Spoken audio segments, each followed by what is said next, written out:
বাড়ির মুরব্বীরা শুধু এক একজন মানুষ নন, তারা আমাদের সবচেয়ে বড় ভরসা।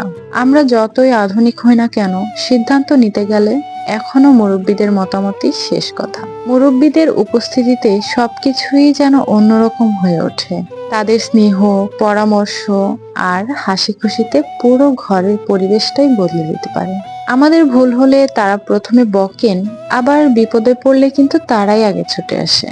এই যেমন আমি দুদিন ভিডিও আপলোড করি না, অনেকেই বলছে ভিডিও দিচ্ছ না কেন, ভিডিও দিচ্ছেন না কেন আপু, কি হয়েছে? আসলে আমার ছোট্ট সাহেবটা একটু অসুস্থ, যার কারণে ভিডিও করা হয় না বা ভিডিও আপলোড করা হয় না। এই কয়েকদিন আমার শাশুড়ি মা একা একা কাজ করছে, রান্না বাড়া করছে, আদার্স সব কাজ করে দিচ্ছে। সে বলে তুমি বাবু টেক কেয়ার করো আর আমি এগুলো সামলাই। আসলে বাড়ির মুরব্বীরা না থাকলে হয়তো আমাকেই একা এসব করতে হতো। যত কষ্টই হোক এর মাঝেই করতে হতো। বাড়িতে মুরব্বী থাকা মানে হচ্ছে একটা বট গাছের ছায়ার নিচে থাকা। মনে হয় যেন এরা শান্তির পাহারাদার। শেষমেশ মনে হয় যে মুরব্বী থাকাটা হচ্ছে একটা আশীর্বাদ।